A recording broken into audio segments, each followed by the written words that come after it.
అదే RTV app వార్తల్ని క్షణాల్లో చదివే అవకాశం ఉంటుంది. ఒక న్యూస్ పేపర్, ఒక టెలివిజన్ ఛానల్ మీ చేతుల్లో ఎప్పుడూ ఉంటాయి. భాష కోసం ఎంతో బాధ్యతగా మన భారతీయుల్లో మమేకమై మన తెలుగు గుర్తించిన సిపి బ్రౌన్ గారికి మనం చిరస్థాయిగా భావితరాలు అందరికీ ఆయన స్ఫూర్తిగా ఉన్నారన్న విషయం కూడా మీకు తెలియజేస్తున్నాం.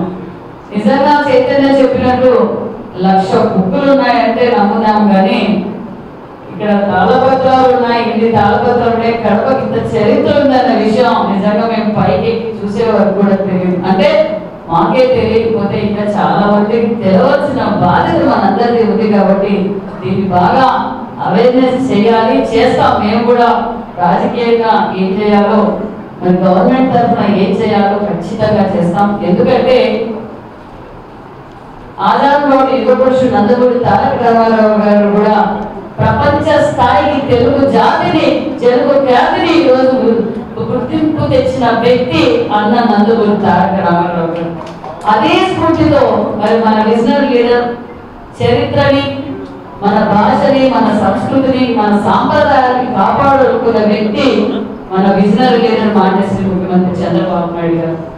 మరి ఖచ్చితంగా ఈ లైబ్రరీని ఆ రోజు కూడా మన విజనరీ లీడర్ మాన్యశ్రీ ముఖ్యమంత్రి చంద్రబాబు నాయుడు గారు 1995లో ప్రారంభించారు.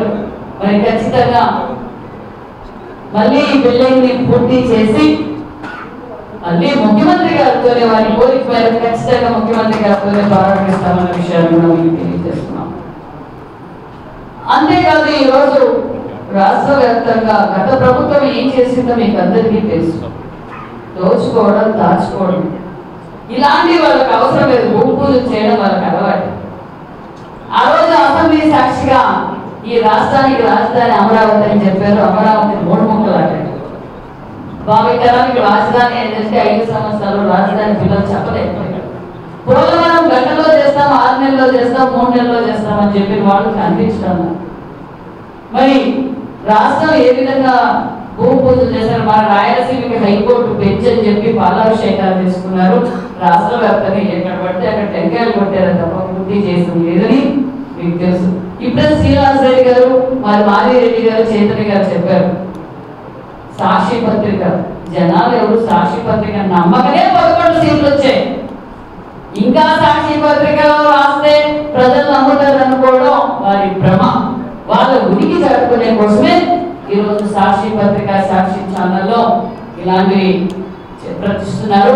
దాన్ని ఎవరు ప్రజలు కన్సిడర్ చేసే పరిస్థితిలో లేరు. 11 సీట్లకే పరిస్థితి వాళ్ళ ఉనికి కోసం చేసుకున్నారు. మేము తెలియజేసేది ఒకటే, ఈ రాష్ట్రాన్ని భావితరాల భవిష్యత్తు కోసం రాజధాని చేస్తున్నాం.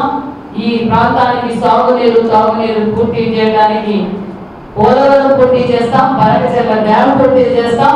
అదే విధంగా ఈరోజు భారతదేశంలోనే ఏదైతే చంద్రబాబు నాయుడు గారు 5 కోట్ల జనం కోసం అహర్నిశలు కష్టపడుతున్నారో అగ్రగామిగా పెడతాం ఈ ఆంధ్రప్రదేశ్ అనే విషయాన్ని కూడా తెలియజేస్తున్నాం.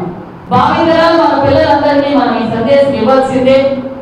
మన భాషని మనం గౌరవించుకోవాల్సిందే. మన పిల్లలకు మన చరిత్ర తెలిసేలా చేయాల్సిందే.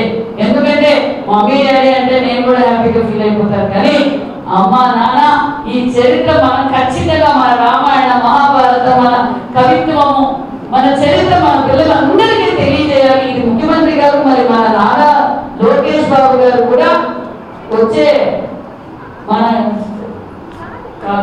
వచ్చే సిలబస్ లో కూడా మన చరిత్ర గురించి, మన తెలుగు గురించి ఒక పాఠ్యం కూడా, ఒక లెసన్ కూడా పెట్టాలని కూడా ఒక చర్చ జరిగింది. ఎందుకంటే మనం కాపాడుకోవాల్సిన బాధ్యత అందరికీ వచ్చి భావితరాల కోసం.